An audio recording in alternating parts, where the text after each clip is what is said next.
प्रेम एक धरती भवरोग हंत्री सत्वं च तिष्ठे सुधेय संतत निरंतरम वैष्णवो मानसम। आज भक्ति मैया गई है सनकादिकों के पास। हे मुनिवरों, मुझ पर कृपा कर दो, मेरे रहने के लिए सुंदर वो स्थान का चयन कर दो जहां मैं जाकर करके बड़े प्रेम से रह सकूं कलयुग में।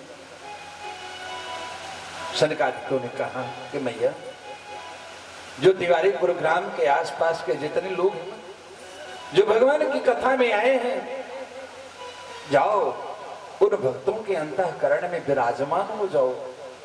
क्योंकि तुम जो है जब उनके अंतःकरण में निरंतरम वैष्णव मानसाने, अर्थात जैसे ही तुम जाकर उन वैष्णवों के अंतःकरण में पधारोगे वैसे गोविंद बिना आए नहीं रह सके। अर्थात क्योंकि आप उनकी प्राण प्रिया हो, आप जहां रहते हो भगवान बिना बुलाए उसके घर पहुंच जाते हैं।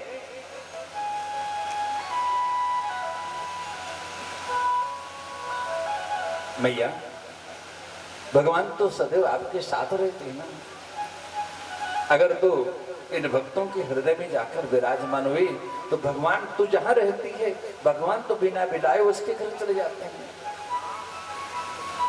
अरे वो सबरी जात की भिलनी थी ना, तो उसके घर में गई, गुरु के वचनों को प्रतीत मानकर, शुद्ध मान करके गुरु की वाणी का अनुकरण करते हुए भक्त बने सबरी गोविंद राम जी के आने की कितने वर्षों तक प्रतीक्षा करते रहे और अंत में भगवान स्वयं बिना बुलाए सबरी के आश्रम पहुंच। मैया, भगवान तो अपने गोलोक धाम को भी छोड़ करके उसके पास पहुंच जाते हैं जिसके अंतःकरण में तू विराजमान रहती है। शुद्ध जी ने कहा, जैसे सनकादिकों ने इस प्रकार का संबोधन किया, भक्ति मैया का हृदय पुष्ट हो गया। अपने पुत्रों को ज्ञान वैराग्य को सोचे, अपने सुंदर स्वरूप में युवा अवस्था को प्राप्त हुई भगवती भक्ति मैया जैसे ही गोविंद का चिंतन करने लगी। निज लोकम अत वैष्णव चित्तेषु दृष्टा भक्तिम लौकिकीं निज लोकम परित्यज्य भगवान भक्त वत्सलः। जैसे भक्ति मैया आप जैसे भक्तों के हृदय में जाकर बैठ गई, वैसे भगवान को आते देर निज लोकम, भगवान ने गोलोक धाम छोड़ दिया और चल करके गोविंद पहुंच गए भक्तों के पास में। बोलो भक्त वत्सल भगवान की जय हो। वृंदावन की है महिमा न्यारी, जपो रे राधे श्याम को जपो, जपो रे राधे श्याम को जपो, जपो रे राधे श्याम को जपो। वृंदावन की है महिमा न्यारी, जपो रे राधे श्याम को जपो। वृंदावन की है महिमा न्यारी, जपो रे राधे श्याम को जपो, जपो रे राधे श्याम को जपो, जपो रे राधे श्याम को जपो। जहाँ रहते हैं बाके बिहारी, जपो रे राधे श्याम को जपो, जहाँ रहते हैं बाके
यशोदा हरि को जगाए, गोपाल जागो अब नेरे बोलो, माता यशोदा हरि को जगाए, जागो अब नेरे बोलो, सारे खड़े गोप बुला रहे हैं, हे नाथ नारायण वासुदेवा, सारे खड़े गोप बुला रहे हैं, हे नाथ नारायण वासुदेवा, जहाँ लीला ये बिहारी जपो राधे श्याम को जपो, यहाँ लीला ये बिहारी जपो राधे श्याम को,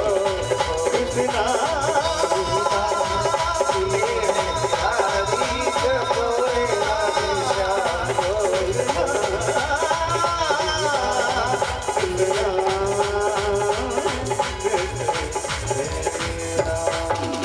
बोल भक्तवत्सल भगवान की जय। अलौकिकोऽयं निष्पाप तमामवन्ति। जैसे ही सनकादिकों ने दिव्य भगवान की कथा श्रवण कराई, तो जितने लोग थे ना, कह रहे सप्ताह जन्मोदय, ये सप्ताह श्रीमद् भागवत ज्ञान यज्ञ का आश्रय लेकर के मूढ़ शठ पशु पक्षी जलचर थलचर सभी भी निष्पाप होकर के भगवत पारायण बन जाते। कुमारों ने के प्रश्न किया, गुरुदेव एक बात बताओ, के विशुद्धंति बदंति मह्यम, इस कथा को सुनने से कितने कितने लोग परम पवित्र बन जाते हैं। कुमारों ने कहा, यहाँ पापियों की तो कोई बात ही नहीं है। ये मानवा पाप कृतस्य शर्वद सदा दुराचार रतः विमार्गम क्रोधाग्नि दग्धा कुटिलस्य कामिना सप्ताह यज्ञेन कलो पुनन्ति ते। जो मानव, जो मनुष्य केवल नित्य क्षण प्रक्षण मनसा वाचा कर्मणा से अनेक साह पाप करता ही रहता है, जो दूसरे को बढ़ते हुए कदम को देख करके, जो धर्म पद को छोड़ करके अधर्म का अभिप्राय पर्यायवाची बन चुका है, जो दूसरे के बढ़ते हुए कदम को देख करके क्रोध करके नित्य साहित्य शाबस जलता रहता है, जिसकी वाणी और कर्म सब कुटिलता से भरे हुए हैं। अरे मुनिवरों, ऐसे महान से महान पापी भी भगवान की कथा सुनने से मुक्त हो जाते। माता पिता से द्रोह करने वाले, अपने कुल को छोड़कर दूसरे धर्म का आश्रय लेने वाले, जो दंभी हैं, जीवों का वध करने वाले हिंसक हैं, पापी हैं, क्रूर हैं, निर्दयी हैं, ऐसे परम पापी से पापी भी भगवान की कथा सुनने से मुक्त हो जाते। आज एक कथा श्रवण करा रहे हैं। रते कीर्तयिष्यामि इतिहासं पुरातनम् यस्य श्रवण मात्रेण पापहानि प्रजायते। अरे ब्रह्मज्ञानी ऋषियों, शनकादिकों ने देव ऋषि नारद को एक मंगलमय प्रसंग श्रवण कराया। तुंगभद्रा नदी के तट पर अनुपम नाम का नगर, समस्त धर्म कर्म सत्कर्म साध्याय और यज्ञों को करने वाला एक आत्मदेव नाम का ब्राह्मण, बड़ा तेजस्वी आत्मदेव नाम का ब्राह्मण। आत्मदेव नाम के साथ साथ कर्म भी उसके परम पवित्र थे, जिसका ज्ञान, जिसका कर्म, जिसका स्वाध्याय और प्रत्येक यज्ञ भगवान की भक्ति से भरा हुआ है, जिसकी वाणी में क्षण प्रक्षण भगवान का चिंतन है, जिसका मनन और स्वाध्याय ही भगवान के हेतु है, ऐसे परम तेजस्वी ब्राह्मण का नाम था आत्मदेव। प्यारी परीक्षित, गुरु पूर्व जन्म का जो प्रारब्ध है तिवारी जी बलवान होता है। जैसे कोई व्यक्ति कर्म करता है, जैसे आप कोई व्यक्ति आए हैं भगवान की कथा सुनने के लिए, जैसे गुरु जी बैठे आए तो अच्छे कर्म के लिए हैं, लेकिन जाते समय पता चला कि रास्ते में एक ऐसी आकस्मिक घटना हुई कि कहीं चोट लग गई। आए थे अच्छे कर्म करने के लिए, लेकिन जाते समय कहीं पर किसी व्यक्ति को चोट, तो व्यक्ति जैसे जीवन संसार में अच्छे कर्म करता जरूर है, लेकिन जो उसका प्रारब्ध है, पूर्व जन्म का संचित कर्म उसके सामने दुख बन करके प्रकट हो जाता, उसको आप मिटा नहीं सकते। श्रुति और वेद कहते हैं अवश्यमेव भोक्तव्यम कृतम कर्म शुभाशुभम। अपने द्वारा किए अच्छे और बुरे दोनों कर्मों के परिणाम को भोगने के लिए शरीर मिली हुई, चाहे वो सच्चे पति इंद्र ही क्यों न हो, अगर आपने निंदनीय कर्म किए हैं तो समस्त कर्मों का परिणाम भी तुम्हें भोगना। आत्मदेव नाम का ब्राह्मण 60 वर्ष की अवस्था हुई। अगर जीवन में चिंतन प्रबल हो जाए तिवारी जी, तो जीव को मोक्ष मिल जाता है, और चिंता बढ़ जाए तो व्यक्ति को नरक के समस्त रास्ते खुल जाते हैं। चिंता विवेक हर लेती है, बुद्धि का विकास रोक देती है, और चिंतन भगवान के चरणारविंद से को जीव को जोड़ देता। चिंतन हो संसार का नहीं भगवान का, और जिसका चिंतन जितना प्रबल होगा वो उतना ही आत्मविश्वास उस व्यक्ति का प्रबल। आराधना, साधना, यज्ञ, तीर्थ और दान, इन कर्मों से आत्मबोध प्रकट होता, आत्मसंयम, आत्मबल मिलता है। तपस्या आराधना से क्या मिलता है जानते हो? केवल मनोबल मजबूत होता है, और जिस व्यक्ति का आत्मबल मजबूत होता है वो संसार को भी जीतने की क्षमता रखता। आराधना, साधना, तपस्या, मंत्रों के जप में केवल आत्मबल मजबूत होता, और कहीं से कोई शक्ति नहीं आपके पास आती। बोलो भक्तवत्सल भगवान की जय। आत्मदेव नाम के ब्राह्मण ने अपने जीवन का बहुत सा समय व्यतीत किया। जब तक चिंतन था तब तक सुखी था, लेकिन जब चिंता आई तो चिंता तो गड़बड़ है। इसीलिए बाबा ने चिंता को एक वस्तु की संज्ञा दी कि चिंता सापिण को न सताया, को जग जाहि न व्यापी माया। चिंता सापिन सर्पणी का है। आत्मदेव महाराज चिंता से ग्रस्त हुआ, जीवन को छोड़ करके ये बुढ़पिया में कथा नहीं होती बड़ी। कथा में बैठकर पैर का पसार के कभोर कथा सुननी चाहिए, दोष लगता है। हाँ, अगर हमारे साथ रहने में भी अगर ये दोस्त आपको लग गया तो हमारे साथ बैठने का कोई फल प्राप्त। इसलिए भगवान की ओर या किसी तरफ पैर पसार के कभी, इसलिए कहते हैं कि सदैव हमारा जहां तक चिंतन है, सभी माताओं के हाथ पैर क्यों कमजोर आते जानते हो? जो जमीन में बैठ के भोजन नहीं बनाती। अगर जमीन में बैठ करके भोजन बनाने लगे तो आपको पैरों का दर्द कभी होगा नहीं करेगा। क्यों? कि 50 बार सामग्री लेने के लिए आपको उठा बैठक करनी पड़ेगी।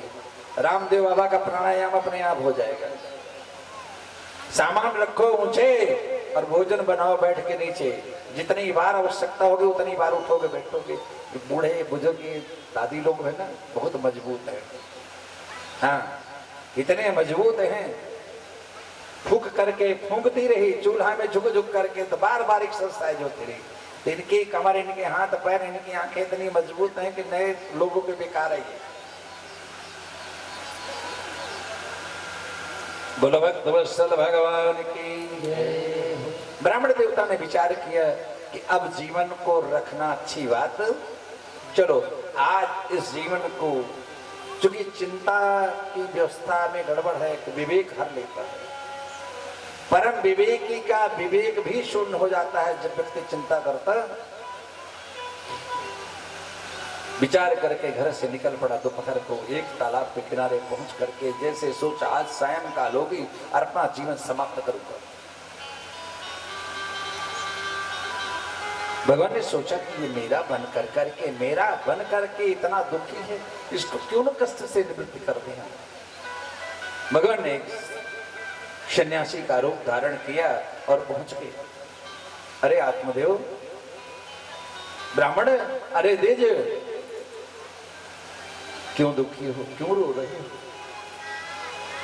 जो अपने और अपनों के दुख, कोई व्यक्ति दुखी है और उसके पास कोई व्यक्ति पूछने लगता है तो उसका जो अंतर का मने अंदर मन की जो जिज्ञासा है अश्रुपात बन करके बह जाती है। बिलख पड़ा, संत के चरण पकड़ लिया, बोला गुरुदेव कि मत दत्ते मने व ग्रहणंती प्रीत्या देव द्विजातयः प्रजा दुखेन शून्योहम प्राणस्तत्वम् इहागतः। हे महाराज, मेरे द्वारा दिए गए जल से मेरे पूर्वज प्रसन्न नहीं रहते, मेरे द्वारा दिए गए दान को ब्राह्मण स्वीकार नहीं करते, और यहां तक कि मैं जिस वृक्ष को लगाता हूं फल विहीन हो जाता है, जिस गाय को पालता हूं वो कभी ब्याती ही नहीं, बांझ हो जाती है।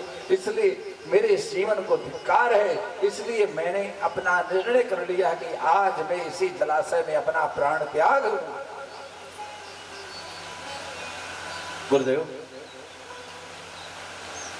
सन्यासी ने कहा तो सुन लिए पूरी बात, और सुनकर के कहा अरे आत्मदेव, मुंचा ज्ञानम प्रजारूपम बलिष्ठा कर्मणो गति विवेकम तो क्षमा स्यात् तज संसार वासनम।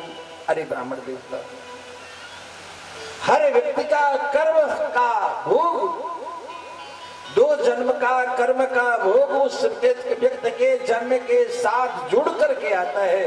जब व्यक्ति का उत्तम मध्यम नीच कुल में जन्म होता, दो जन्म के कर्म के अनुसार वंश, वर्ण, विद्या, ऐश्वर्य, भोग, पद, प्रतिष्ठा, पत्नी और पुत्र, ये 10 चीजें दो जन्म के कर्म के अनुसार प्रत्येक जीव को प्राप्ति होती।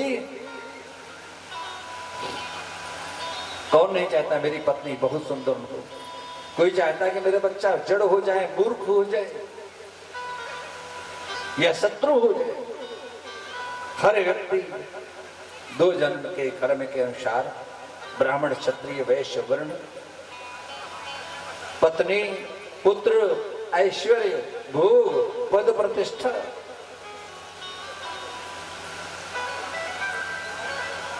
आत्मदेव, अरे आत्मदेव, तुम तो जानते हो कि कर्म की गति बड़ी विलक्षण है,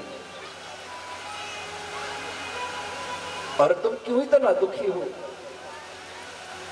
मुंचा ज्ञानम प्रजारूपम बलिष्ठः कर्मणो गति विवेकम तो क्षमा साधेत संसार वासनम। अरे आत्मदेव, कर्म के अधीन है संसार, प्रत्येक जीव कर्म के बंधनों से बंधा हुआ है। जैसे एक भक्त ने कहा, गुरुजी हमने एक चौपाई पढ़ी कि कर्म प्रधान विश्व कर राखा, जो जस करे सो तस फल। चलो ठीक, क्या ऐसा है? हमने कहा प्यारे ये तो जरूर है। बोले महाराज जी बोध नहीं होता।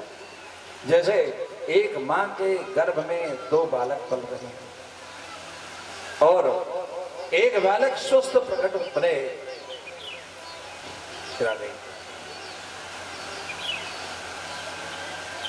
एक बालक स्वस्थ हो रहा है और दूसरा बालक दोनों नेत्रों से अंधा, हाथों से लंगड़ा और पैर से भी अपंग पैदा हो रहा है।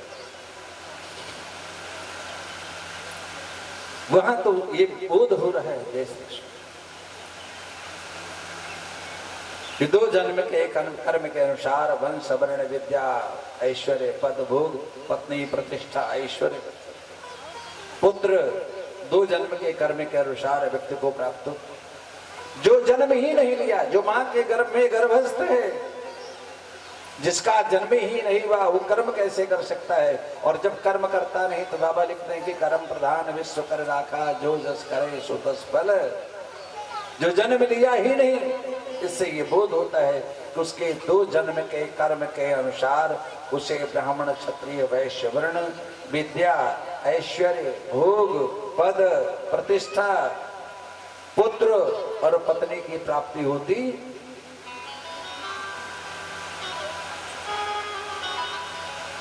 सन्यासी आत्मदेव ने कहा, आत्मदेव को संबोधन करते हुए सन्यासी ने कहा कि देखो ब्राह्मण देवता, संसार में सुख है नहीं, पुत्र पाकर सुख चाहते हो, क्योंकि इसका एक नाम दुखालयम है।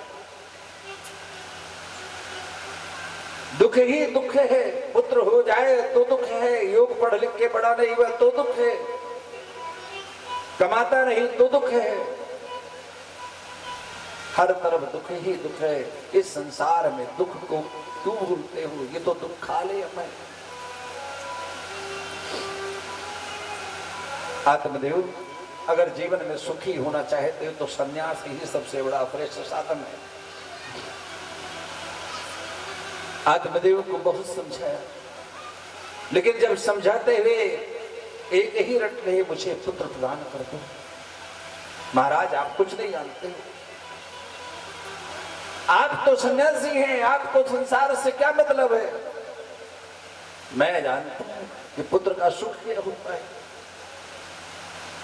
महाराज मुझे पुत्र दे दो, नहीं तो मैं प्राण दे दूंगा। सन्यासी रूप भगवान सोचने लगे, आत्मदेव, मोह ऐसा मजबूत बंधन है जो व्यक्ति के विवेक और ज्ञान दोनों को हर लेता है। चाहे धन का मोह, चाहे परिवार का मोह, चाहे जिसका मोह।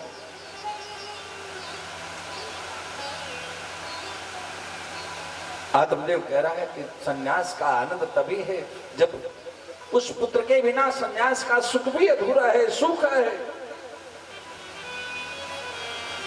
गृहस्थ जीवन का आनंद तो पुत्र पौत्रों में है।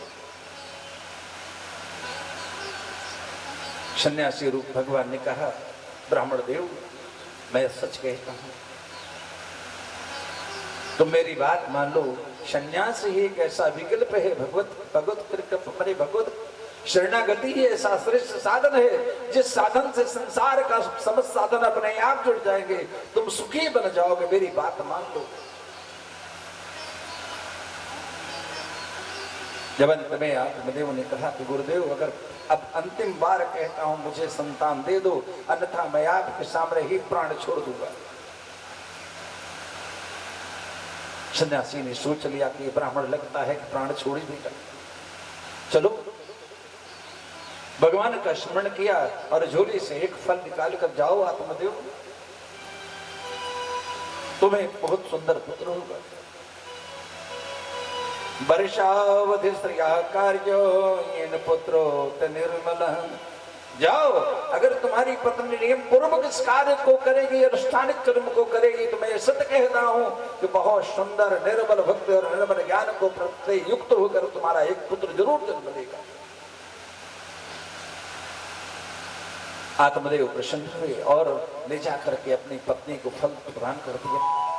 सुनो, इस फल खाने से बहुत अच्छा पुत्र होगा, हमारे दोनों के जीवन के बुढ़ापे की लाठी बन जाएगी। गुंदली ने विचार कर करके, क्योंकि भगवान का एक स्वरूप है, अगर हट बसात कोई वस्तु प्राप्त करना चाहोगे ना, तो उसका परिणाम कभी भी आपके पक्ष। भगवान शिव ने सती को बहुत समझाया, सती तुम जा रही हो दक्ष पिता के यज्ञ में, तुम्हारा कल्याण नहीं होगा, क्योंकि मेरे अपमान को तुम नहीं सह सकोगी और हो सकता है कि तुम्हारा लौटना।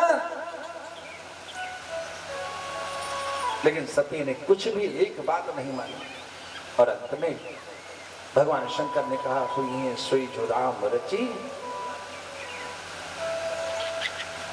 के भगवान राम का चिंतन कर करके सती को आज्ञा दे दी, जाओ। आज तर्क वितर्क का संग्रह कर रहे हैं, क्योंकि प्रारब्ध में कुछ और है, और जब प्रारब्ध बलवान है तो तर्क वितर्क को जन्म ही देगा। तर्क वितर्क जीवन के विवेक को से जीव को लक्ष्य से विचलित कर देता है, विचलित कर दिया। और विचार करने की लालने पालने दुखम प्रसूताया वर्तते बंधा च विधवा नारी सुखना चेत में मति। अरे बालक को जन्म देने में और पालन पोषण करने में बड़ा कष्ट होता है, मैं उससे अच्छा हूं। क्योंकि एक बालक को जन्म देने में एक मां को 1000 बिच्छू जितना डंक मार दे उतनी असह्य वेदना प्रकट होती है। जीव को मां के गर्भ से निकलने में उतनी वेदना प्रकट होती है, और उतना मरते समय भी जन्मत मरत दुसह दुख। जन्म लेने वाला चेत रहता है, मरने वाला लौट के बताता नहीं कि मरते समय कितना कष्ट। 1000 बिच्छुओं के डंक मारने की वेदना उस जीव को प्राप्त हो प्रकट होती है जब जीव की जन्म होता है और मृत्यु होती।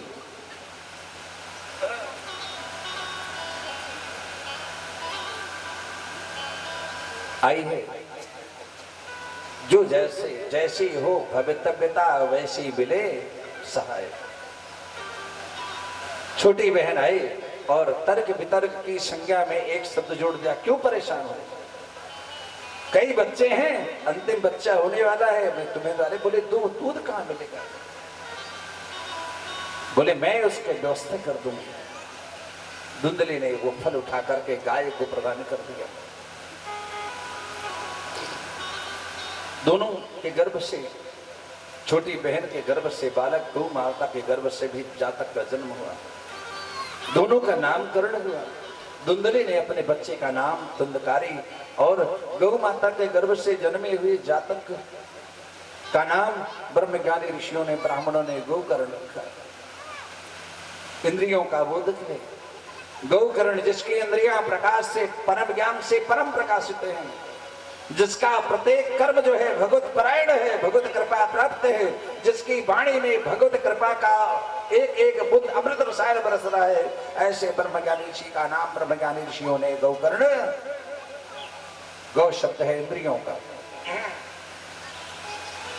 बोलो भक्तवत्सल भगवान की जय। 3 मास के बाद बालक का जन्म हुआ। शूर्ण काय शरीर है, क्षेत्र में चर्चा होने लगी, अरे अरे आत्मदेव का भाग्य जग गया। अरे उस गाय के मां गौ के गर्भ से सुंदर बालक का जन्म हुआ। शरीर स्वर्ण काय है, सोने के समान जो है, पीतांबर स्वरूप है। बहुत से लोग आ रहे हैं देख करके, बधाइयां देकर, महाराज तुम्हारे तो बड़े भाग्य हैं। दोनों बड़े हो गए। गोकर्ण तो गोकर्ण पंडितो ज्ञानी धुंधकारी महाखल। दुष्ट धुंधकारी ने संपूर्ण संपत्ति का सर्वनाश कर दिया। और तेन वेश्या कुसंगेन पित्रम वित्तम च नासितम।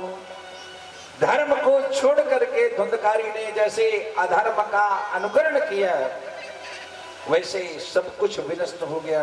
क्योंकि बाबा लिखते हैं कि जिमें कुपंथ पग धरई खगेसा रहन तेज बल बुद्धि लवलेसा।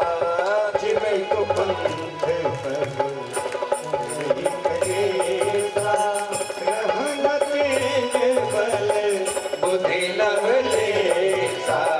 जिमें कुपंथ पग धरई खगेसा रहन तेज बल बुद्धि लवलेसा।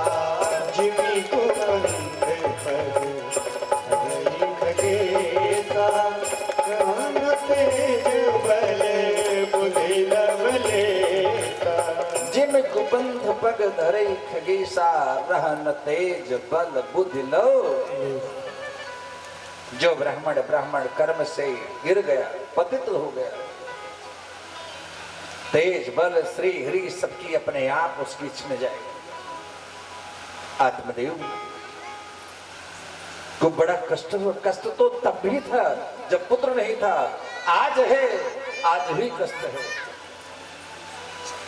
दुखी होकर के कतिष्ठाम गच्छामि को में दुखम विपोहेत प्राण तजाम दुखेनु हा कष्टम संस्थितम। आज तो मुझे अत्यंत कष्ट है, कहां चला जाऊं। देखो जीवन में 3 दुख तिवारी जी बहुत कष्टकारी होते हैं। पहला कष्ट है अगर प्रबल शत्रु हो गुरु जी और घर के सामने ही उसका घर हो, जिससे तुम्हारा किसी प्रकार से तुम जीत, पहला कष्ट है। दूसरा है युवा अवस्था प्राप्त बिटिया हो, विधवा हो जाए, और अगर के पिता के घर में, और तीसरा सबसे बड़ा कष्ट है मूर्ख पुत्र हो जाए।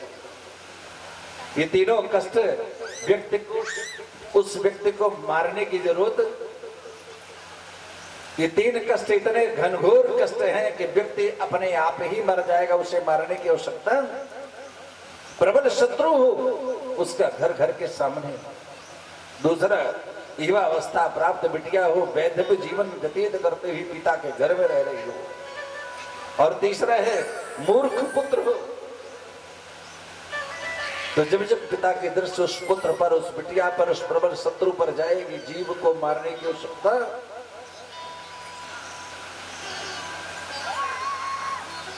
महाराजा तुमदेव उस दिन भी प्राण छोड़ने के लिए जा रहे गए थे, आज भी प्राण छोड़ने के लिए तैयार हैं। कह रहे हैं तो मैं दुख, मेरे दुख का निवारण कौन कर देगा। प्राणस्तजाम दुखेनु हा कष्टम में विपोगते। आज मेरे दुख से मुझे कौन निवृत्त कर सकता है। आज तो मुझे इतना कष्ट है कि शायद मैं अपने जीवन का वर्णन,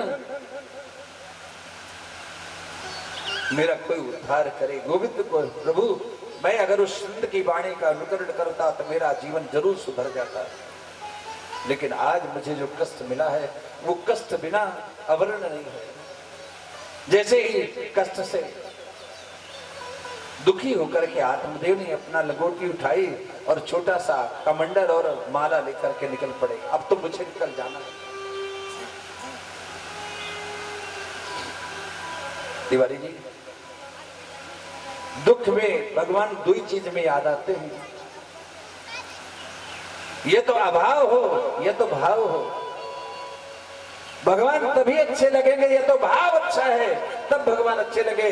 या संसार में किसी वस्तु का अभाव हो जाए, उसकी पूर्ति में अगर आप प्रयास करें तो भगवान 2 ही अवस्था में अच्छे लगते हैं, बाकी भगवान अच्छे लगते हैं।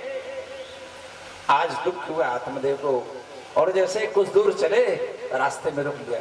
बैठा है बेटा छोटा वाला गोकर्ण, समझा रहा, देहेस्तमांश रुद्रे अभमतिम तजतुम जाया सुताति सदा ममतां विमुंच पश्चानि सम जगदधम क्षणभंग निष्ठम वैराग राग रसको भव भक्त निष्ठ। जाते पिताजी को रोक करके पहले प्रणाम किया। आओ पिताजी, कहां जा रहे हो। हमें लग रहा है दुख संताप से, संसार सागर से उठ करके इस मोह के फंदे को काट करके आप कहीं और जाना चाहते हो। ठीक, आपका चिंतन ठीक है। ये जो शरीर है मांस और रुधिर के पिंड से बना हुआ ये शरीर है, ये बेटी और बेटे, ये शरीर तुम्हें संसार में आने के बाद मिला है। तुम्हें संसार में संसार तक के लिए समस्त बंधन, ये बेटी ये बेटे सब संसार तक के साथी हैं। अरे पिताजी, पश्चात सम जगद धम, जो नित्य गतिशील है, जो विनाश की ओर नित्य पर चला जा रहा है, रात दिन सुबह शाम होते हुए एक एक क्षण जीवन का समाप्त होता जा रहा है। क्षण भंग निष्ठम वैराग्य राग रस को भव भक्ति निष्ठ। जाओ उन भगवान के भक्तों के चरणों के सानिध्य में बैठ करके विरागी बन करके संसार से वैराग्य का आश्रय लेकर के भक्त के पद पर बैठकर भगवान के सानिध्य की ओर चल पड़ो। ठहर गए। जो दुख था अंतर मन में व्यग्रता थी, जो अंतःकरण से रुदन हो रहा था, थोड़ा सा शोक कम हो गया, ठहर गए। दूसरा उपदेश, धर्मम भजस्य तम तज लोग धर्मम। जाओ धर्म का आश्रय लो। धर्म का अर्थ है धारण करना। धर्म का अर्थ क्या है? धारण करना। जो धारण करे वही धर्म है। धर्मम भजस्य तम तज लोग धर्मान शेवस्य साध पुरुषां जहि काम तृष्णान अन्नस्य दोष गुण चिंतन मास मुक्ता सेवा कथा रसमो नितराम पिबत्वम। अरे पिताजी जाओ जीवन में सधर्म का आश्रय करो, अर्थात समस्त संसार के बंधनों को छोड़ करके एक धर्म है। जैसे स्त्री का एक धर्म है, एक ही धर्म एक व्रत नियम काय वचन मन पति पद, उसी प्रकार जीव का एक धर्म है। भगवान ने कहा अर्जुन सर्वधर्मान परित्यज माम एकम शरणम व्रज। समस्त धर्मों का आश्रय छोड़ करके मेरी शरण में आ जाओ। अंतिम में तुम्हारे लिए एक ही विकल्प है, मेरी शरणागति। गोकर्ण ने कहा कि पिताजी संसार के जितने धर्म है उसमें विवाद है, और भगवान की शरण में जाने में कोई विवाद। जाओ साधु संतों के संग में बैठ जाओ। धीरे धीरे संसार से अपने मन को हटा करके एक एक विषय की वासनाओं का परित्याग कर दो। किसमें कितना गुण है, कितना दोष है, इसका चिंतन छोड़ करके केवल भगवान की कथाओं को सुन कर करके जीवन में अपने दोषों को देखो। गुण देखना है तो किसमें देखना है? भगवान में। दोष देखना है तो अपने में देखो कि हमारे अंदर दोष कितना है, हमारी वाणी हमारे कर्म कितने दूषित हैं, हमारा चिंतन कितनी चिंतन कथा कितनी व्यथा से भरा हुआ है, हमारे अंदर कितना ईर्ष्या और दंभ है। जिस दिन हम लोग कथा सुनने का मतलब यह है कि अध्यात्म चिंतन नहीं, आत्मचिंतन पहले होना। अध्यात्म चिंतन तभी प्रबल होगा जब आत्मचिंतन आपका मजबूत। अगर जीवन में गुण और दोषों से बचना है तो जीवन के दोषों को अपने अंतर कर, गुण देखना है तो भगवान में देखो, और दोष देखना है तो अपने जीवन में देखना। जिस दिन इस प्रकार अंतःकरण की ओर हमारी मनोवृत्ति जाएगी, उसी दिन हम संसार के समस्त पाप और तापों से मुक्त। बोलो भक्त वत्सल भगवान की सेवा कथा रसम हो नितराम पिबत्वम। अर्थात नित्य व्रत सोते उठते जागते बैठते भगवान की कथा का रसपान करो। इस प्रकार जैसे ही महाराज गोकर्ण ने दिव्य ज्ञान की वर्षा की, भगवान के चरणों का चिंतन करते हुए आत्मदेव महाराज दसम श्रीमद् भागवत के दसम का आश्रय लेकर भगवान की ओर चल पड़े। बोलो भक्त वत्सल भगवान की जय हो। प्रभु के सिवा कहीं। महाराज आप कुछ नहीं जानते, आप तो सन्यासी हैं, आपको संसार से क्या मतलब है। मैं जानता हूं कि पुत्र का सुख क्या होता है। महाराज मुझे पुत्र दे दो, नहीं तो मैं प्राण दे दूंगा। सन्यासी रूप भगवान सोचने लगे, आत्मदेव मोह ऐसा मजबूत बंधन है जो व्यक्ति के विवेक और ज्ञान दोनों को हर लेता है। चाहे धन का मोह, चाहे परिवार का मोह, चाहे जिसका मोह।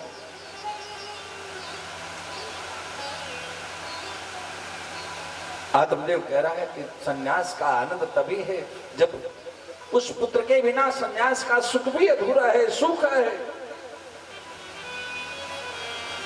गृहस्थ जीवन का आनंद तो पुत्र पौत्रों में है। सन्यासी रूप भगवान ने कहा, ब्राह्मण देव मैं सच कहता हूं, तुम मेरी बात मान लो, संन्यास ही एक ऐसा विकल्प है, भगवत शरणागति ही ऐसा श्रेष्ठ साधन है जिस साधन से संसार का समस्त साधन अपने आप जुड़ जाएंगे, तुम सुखी बन जाओगे। मेरी बात मान लो। जब अंत में आत्मदेव ने कहा कि गुरुदेव, अगर अब अंतिम बार कहता हूं मुझे संतान दे दो, अन्यथा मैं आपके सामने ही प्राण छोड़ दूंगा। सन्यासी ने सोच लिया कि ब्राह्मण लगता है कि प्राण छोड़ ही देगा। चलो, भगवान का स्मरण किया और झोली से एक फल निकाल कर जाओ आत्मदेव, तुम्हें बहुत सुंदर पुत्र होगा। वर्षावधि श्रिया कार्यो येन पुत्रो निर्मल। जाओ, अगर तुम्हारी पत्नी नियम पूर्वक इस कार्य को करेगी, अनुष्ठानिक कर्म को करेगी, तो मैं सत्य कहता हूं कि बहुत सुंदर निर्मल भक्ति और निर्मल ज्ञान को प्रत्यय युक्त होकर तुम्हारा एक पुत्र जरूर जन्म लेगा। आत्मदेव प्रसन्न हुए और ले जाकर के अपनी पत्नी को फल प्रदान कर दिया। सुनो, इस फल खाने से बहुत अच्छा पुत्र होगा, हमारे दोनों के जीवन के बुढ़ापे की लाठी बन जाएगी। धुंधली ने विचार कर करके, क्योंकि भगवान का एक स्वरूप है, अगर हट बसात कोई वस्तु प्राप्त करना चाहोगे ना, तो उसका परिणाम कभी भी आपके पक्ष। भगवान शिव ने सती को बहुत समझाया, सती तुम जा रही हो दक्ष पिता के यज्ञ में, तुम्हारा कल्याण नहीं होगा, क्योंकि मेरे अपमान को तुम नहीं सह सकोगी और हो सकता है कि तुम्हारा लौटना। लेकिन सती ने कुछ भी एक बात नहीं मानी और अंत में भगवान शंकर ने कहा, हुई सोई जो राम रची। गोविंद के भगवान राम का चिंतन कर करके सती को आज्ञा दे दी, जाओ। आज तर्क वितर्क का संग्रह कर रहे, क्योंकि प्रारब्ध में कुछ और है,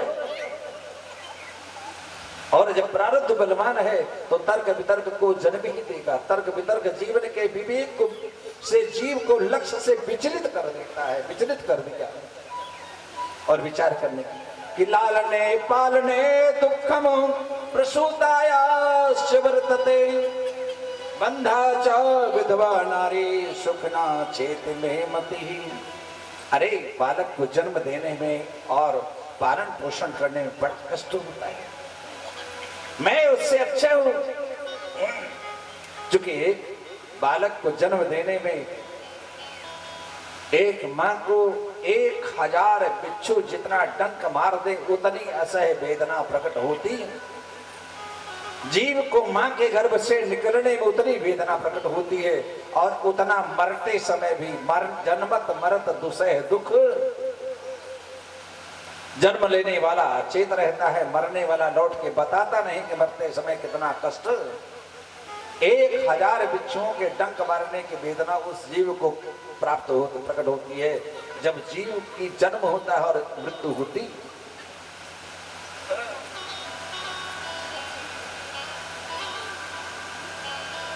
आई है, जो जैसे जैसी हो भवितव्यता वैसी मिले सहाय।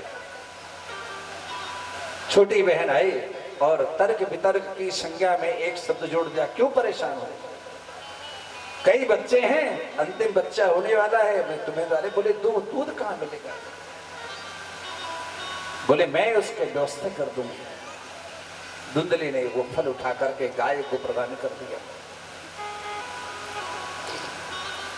दोनों के गर्भ से, छोटी बहन के गर्भ से बालक, गौ माता के गर्भ से भी जातक का जन्म हुआ।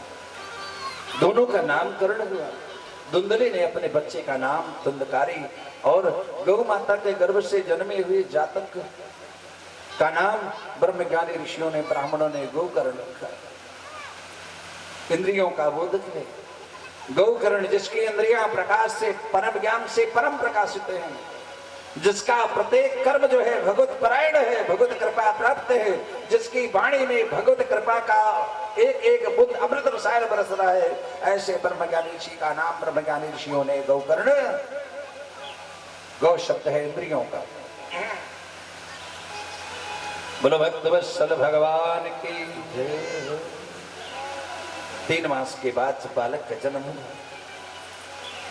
शून्यकाय शरीर है, क्षेत्र में चर्चा होने लगी, अरे अरे आत्मदेव का भाग्य जग गया। अरे उस गाय के मां गौ के गर्भ से सुंदर बालक का जन्म हुआ।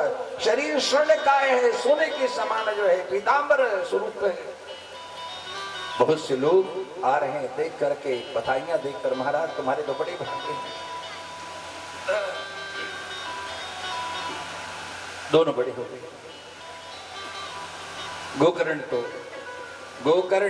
पंडितो ज्ञानी धुंधकारी महाखल। दुष्ट धुंधकारी ने संपूर्ण संपत्ति का सर्वनाश कर दिया। और तेन वेश्याकुसंगेन पित्रम वित्तम च नासितम।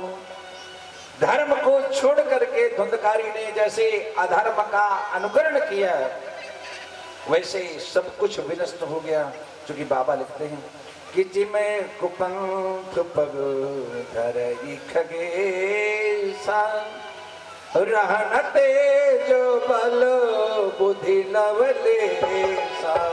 जिमें कुपंथ पग धरई खगेसा, रहन तेज बल बुद्धि लवलेसा। जिमें कुपंथ पग धरई खगेसा, रहन तेज बल बुद्धि लवलेसा। जिमी कुपंथ पग धरई खगेसा, रहन तेज बल बुद्धि लवलेसा। जिम कुपंथ पग धरई खगेसा, रहन तेज बल बुद्धि लव। जो ब्राह्मण कर्म से गिर गया, पतित हो गया, तेज बल श्री हरि सबकी अपने आप उसकी छिन जाएगी। आत्मदेव को बड़ा कष्ट हुआ। कष्ट तो तब भी था जब पुत्र नहीं था, आज है, आज भी कष्ट है। दुखी होकर के कतिष्ठाम गच्छामि कोमे दुःखम विपोहेत प्राण तजाम दुखेनु हा कष्टम संस्थितम। आज तो मुझे अत्यंत कष्ट है, कहां चला जाऊं। देखो जीवन में 3 दुख तिवारी जी बहुत कष्टकारी होते हैं। पहला कष्ट है अगर प्रबल शत्रु हो गुरुजी और घर के सामने ही उसका घर हो, जिससे तुम्हारा किसी प्रकार से तुम जीत, पहला कष्ट है। दूसरा है युवा अवस्था प्राप्त बिटिया हो, विधवा हो जाए, और अगर के पिता के घर में। और तीसरा सबसे बड़ा कष्ट है मूर्ख पुत्र हो जाए। ये तीनों कष्ट व्यक्ति को, उस व्यक्ति को मारने की जरूरत। ये 3 कष्ट इतने घनघोर कष्ट हैं कि व्यक्ति अपने आप ही मर जाएगा, उसे मारने की आवश्यकता। प्रबल शत्रु हो, उसका घर घर के सामने। दूसरा युवा अवस्था प्राप्त बिटिया हो, वैधव्य जीवन व्यतीत करते हुए पिता के घर में रह रही हो। और तीसरा है मूर्ख पुत्र हो। तो जब जब पिता की दृष्टि उस पुत्र पर, उस बिटिया पर, उस प्रबल शत्रु पर जाएगी, जीव को मारने की आवश्यकता।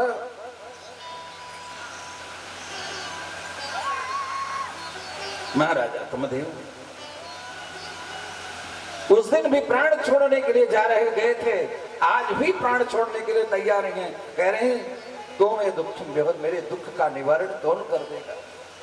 प्राणस्तजाम दुखेनो हा कष्टम में विपोगते। आज मेरे दुख से मुझे कौन निवृत्त कर सकता है। आज तो मुझे इतना कष्ट है कि शायद मैं अपने जीवन का वर्णन,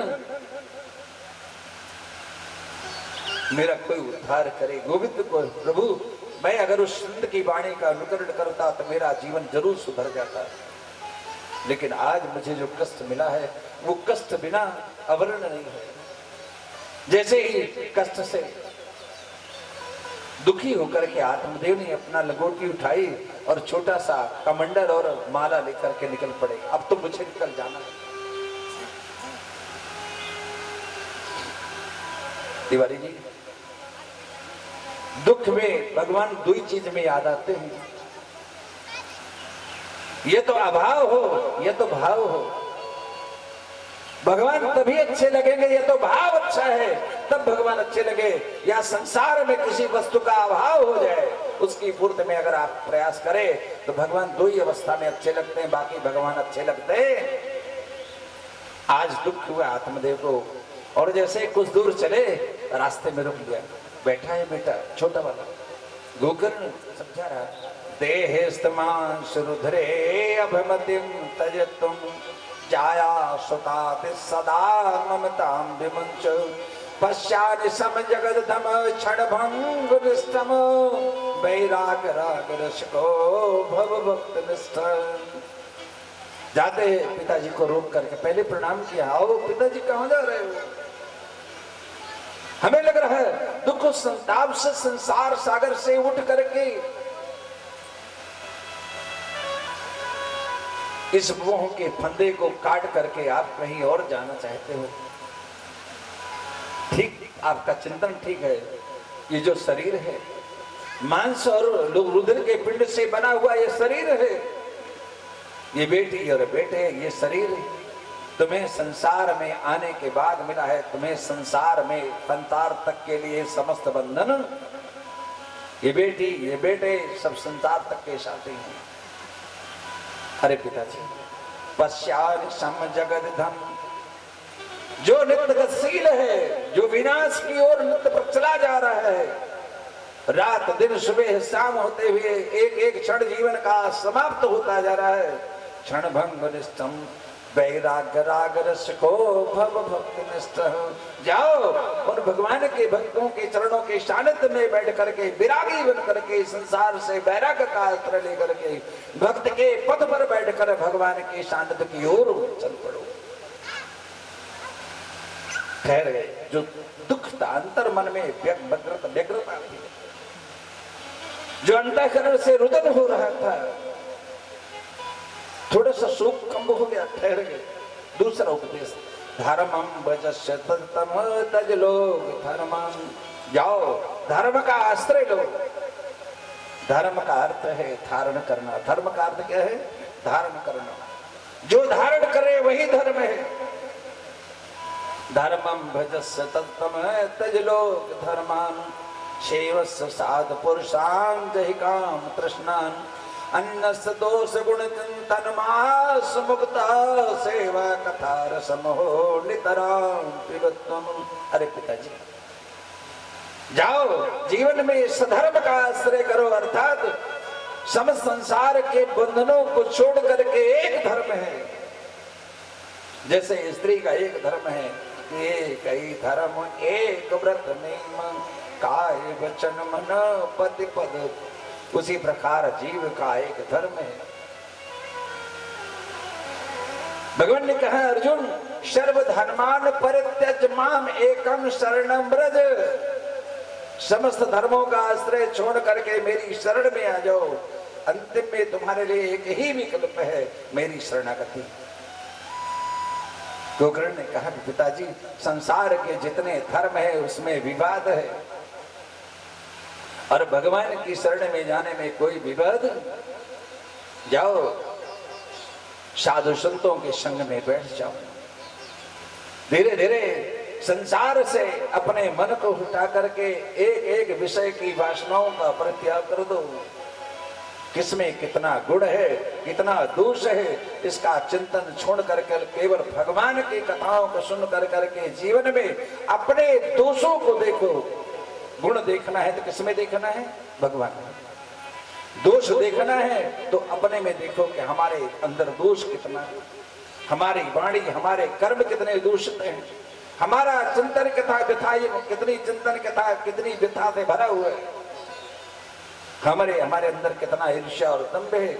जिस दिन हम लोग कथा सुनने का मतलब यह है कि अध्यात्म चिंतन नहीं, आत्मचिंतन पहले होना। अध्यात्म चिंतन तभी प्रबल होगा जब आत्मचिंतन आपका मजबूत। अगर जीवन में गुण और दोषों से बचना है तो जीवन के दोषों को अपने अंतर कर, गुण देखना है तो भगवान में देखो, और दोष देखना है तो अपने जीवन में देखना। जिस दिन इस प्रकार अंतःकरण की ओर हमारी मनोवृत्ति जाएगी उसी दिन हम संसार के समस्त पाप और तापों से मुक्त। बोलो भक्त वत्सल भगवान की सेवा कथा रसमहो नितराम प्रवृत्तम। अर्थात नित्य व्रत सोते उठते जागते बैठते भगवान की कथा का रसपान करो। इस प्रकार जैसे ही महाराज गोकर्ण ने दिव्य ज्ञान की वर्षा की, भगवान के चरणों का चिंतन करते हुए आत्मदेव महाराज दसम श्रीमद् भागवत के दसम का आश्रय लेकर भगवान की ओर चल पड़े। बोलो भक्त वत्सल भगवान की जय हो। प्रभु के सिवा कहीं और ना पड़ेगा आंसू बहाना, प्रभु के सिवा कहीं दिल ना लगाना, प्रभु के सिवा कहीं दिल ना लगाना। वरना पड़ेगा, वरना पड़ेगा आंसू बहाना, प्रभु के सिवा कहीं दिल ना लगाना, प्रभु के सिवा कहीं दिल ना लगाना।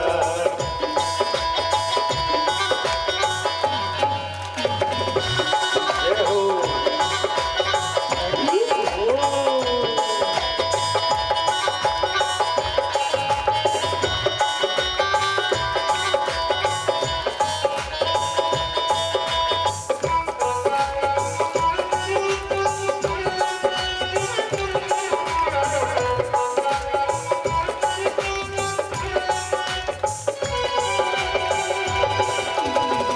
जो प्रभु का गुण गान किया है, जो प्रभु का गुण गान किया है, सच्चा जीवन वो ही जिया है, सच्चा जीवन जो ही जिया है। जो प्रभु का गुण गान किया है, सच्चा जीवन वो ही जिया है, सच्चा जीवन वो ही जिया। ओ सुमिरन के बल से, सुमिरन के बल से मुक्ति है पाना, प्रभु के सिवा कहीं दिल ना लगाना, प्रभु के सिवा कहीं दिल ना लगाना। वरना पड़ेगा आंसू बहाना, प्रभु के सिवा कहीं दिल ना लगाना।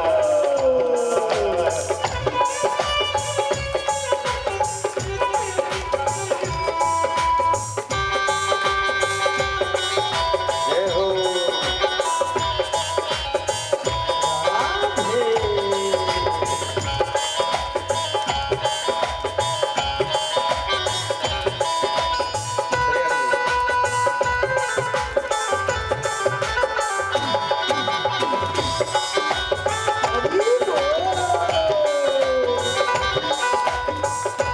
आया जहाँ से वहीं फिर है जाना, आया जहाँ से वहीं फिर है जाना। वहाँ साथ जाएगा पैसा खजाना, वहाँ साथ जाएगा पैसा खजाना। पूछेगा तो क्या, पूछेगा तो क्या करोगे बहाना, प्रभु के सिवा कहीं दिल ना लगाना, प्रभु के सिवा कहीं दिल ना लगाना। वरना पड़ेगा, वरना पड़ेगा आंसू बहाना, प्रभु के सिवा कहीं दिल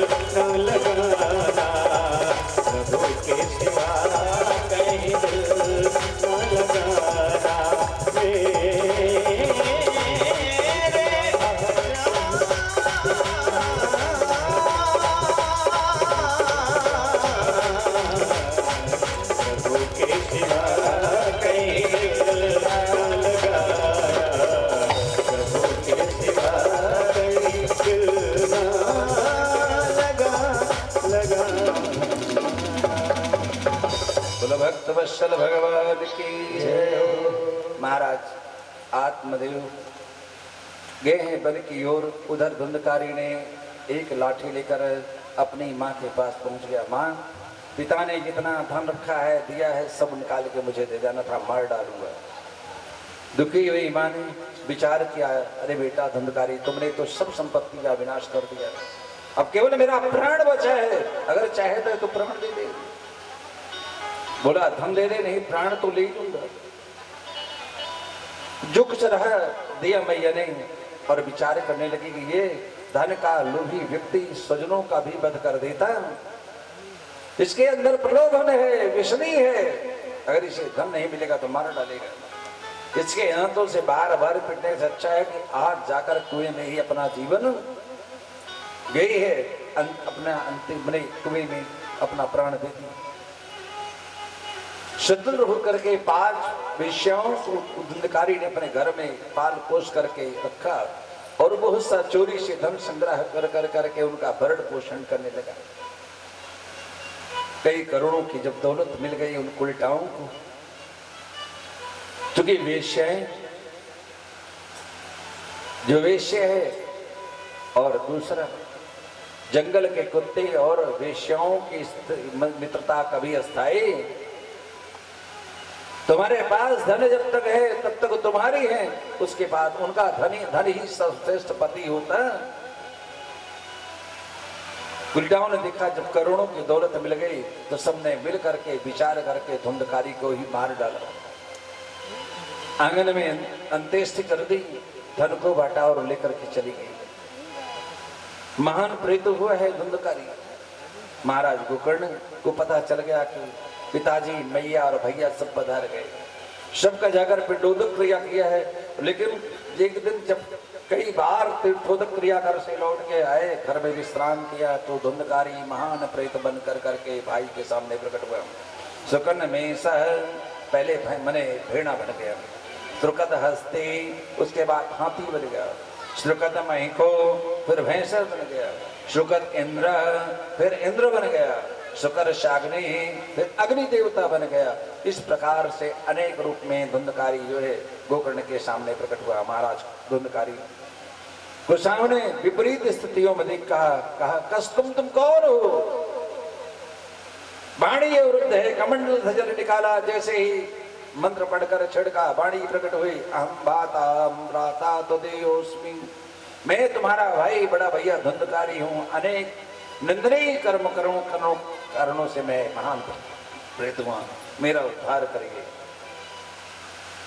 गोकर्ण ने रात्र बीती और सवेरे सूर्य भगवान का स्मरण करके, हे नारायण जगत के साक्षी, मेरे भैया का उद्धार का कारण बताओ। जाओ, हजारों गया श्राद्ध करने से जो मुक्त नहीं मिलती, मैंने गोकर्ण केवल श्रीमद् भागवत के श्रवण मात्र से तुम्हारे भैया को, तुम्हारे सपरिवार को मुक्त मिलेगी। एक ब्राह्मण को श्रोता बनाया और श्रीमद् भागवत की कथा प्रारंभ कर दी। 7 दिनों में सप्तदिवसीय कथा का रसपान किया धुंधकारी ने। 7वें दिन दिव्य रूप धारण कर करके प्रकट हुआ।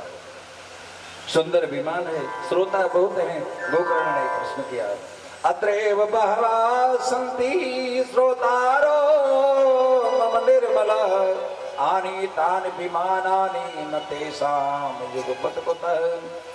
गोकर्ण ने उन भगवान के पार्षदों को प्रणाम करके कहा, प्रभु इतने श्रोता हैं, केवल एक विमान लेकर के आए।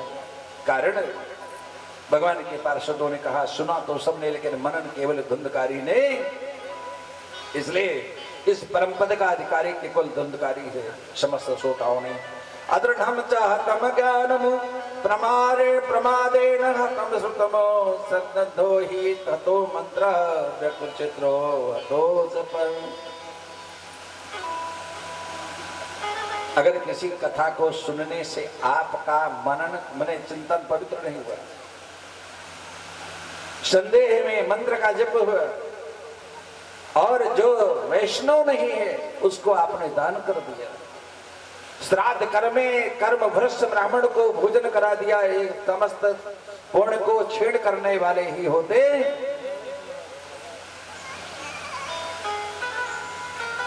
दान भी देख करके देना, भोजन भी योग्य ब्राह्मण को कराना चाहिए, मंत्र भी श्रद्धा और विश्वास के साथ जपना। चूंकि मंत्र के बारे में लिखते हैं, राम जी कहते हैं इससे भगत सबरी से कि मंत्र जाप मम दृढ़ विश्वास, मंत्र जाप मम दृढ़ विश्वास, मंत्र जाप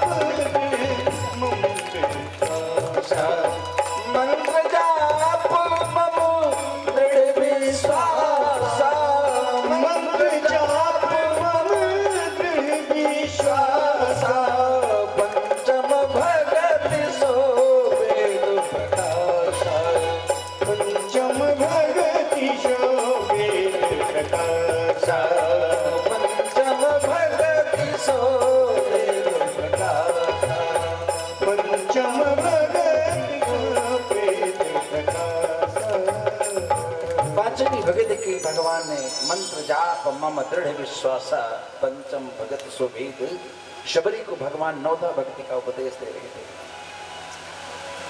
और अंतिम में श्रोताओं के मन में थोड़ा सा कष्ट हुआ। आषाढ़ के शुक्ल पक्ष की नवमी के दिन महाराज गोकर्ण ने फिर समस्त श्रोताओं को कथा श्रवण कराई। सचेष्ट होकर के सचिंतन करके सबने कथा सुनी और अयोध्यावासिना सर्वे कृष्ण गोविंद हरे मुरारी, हे नाथ नारायण वासुदेव, श्री कृष्ण गोविंद हरे मुरारे, हे नाथ नारायण वासुदेव, श्री कृष्ण गोविंद हरे मुरारी, हे नाथ नारायण वासुदेव, हे नाथ नारायण वासुदेव, हे नाथ नारायण वासुदेव, हे नाथ नारायण वासुदेव, हे नाथ नारायण वासुदेव, श्री कृष्ण गोविंद हरे मुरारे, हे नाथ नारायण वासुदेव, श्री कृष्ण गोविंद हरे मुरारी, हे नाथ नारायण वासुदेव, नारायण वासुदेव, हे नाथ नारायण वासुदेव, हे बद्री नारायण वासुदेव, हे बद्री नारायण वासुदेव, हे कृष्ण नारायण वासुदेव, हे नाथ नारायण वासुदेव, हे राम नारायण बोलो भक्त वत्सल भगवान की विश्वेश्वर नाथ धाम की, अपने अपने गुरुदेव भगवान की, माता पिता की, गंगा मैया की, सच्चिदानंद भगवान की।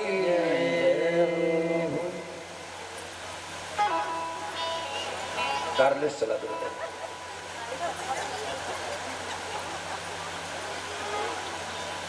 खड़े हो जाओ। ओम ज्वालामालिन्यै नमः। नमः। सर्वोपचारार्थ जलगंधादवि संपूज्यं मे असुरसवीरकुं सर्वगणगं ससये आत्मशन प्रजाशन पशुशन लोकसन्नभयसनि अग्निः प्रजां बहुलां मे करो तन्नं वयोरेतो अस्मासु दत्त सात्यं च वर्षन्नतं परिणामयोजितं मया दीपं प्राणे विषेन्द्रलोकं तिलयापहम्। बोलो भक्त वत्सल भगवान की जय हो। श्री भागवत भगवान की है आरती, पापियों को पाप से है तारती, पापियों को पाप से है तारती। श्री भागवत भगवान की है आरती, पापियों को पाप से है तारती, पापियों को पाप से है तारती। पाप से है तारती, पाप से है तारती, पाप से है तारती, पापियों को पाप से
पाप से है तारती, पाप से है तारती।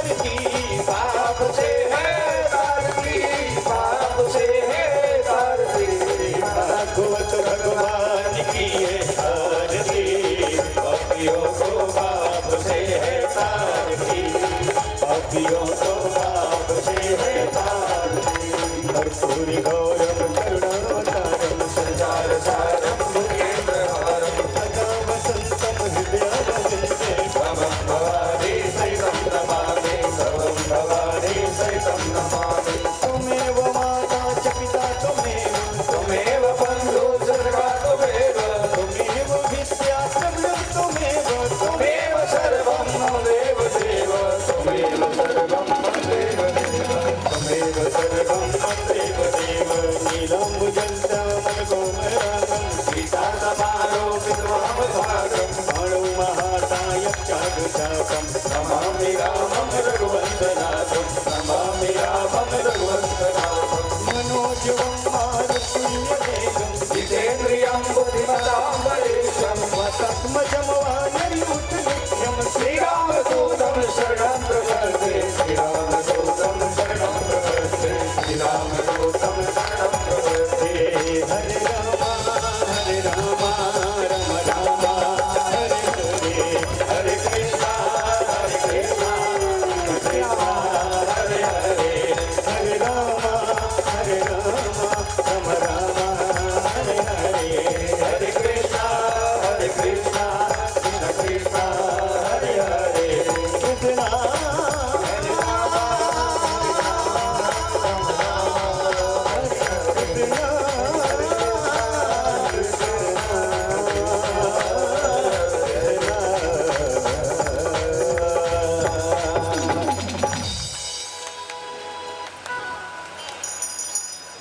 गृहीत्वा हाथ में चावल फूल ले।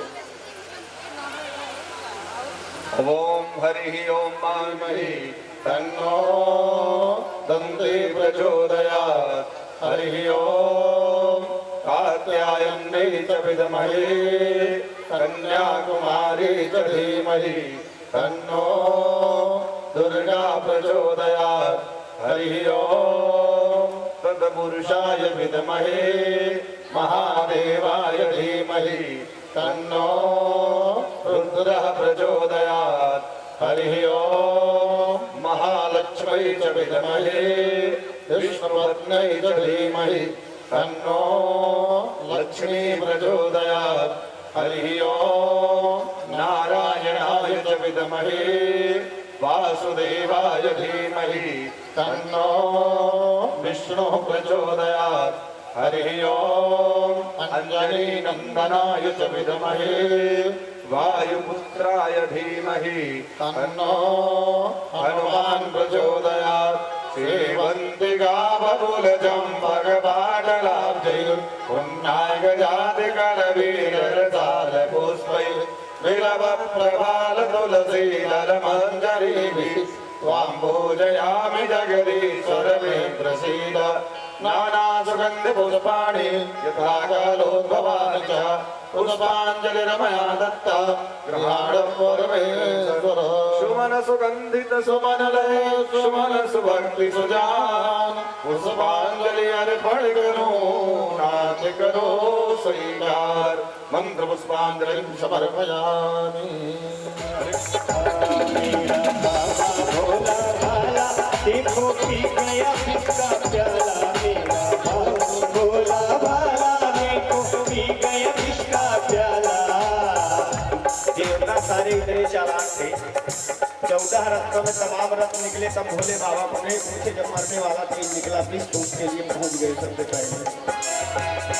मेरा बाबा भोला भाला देखो पी गया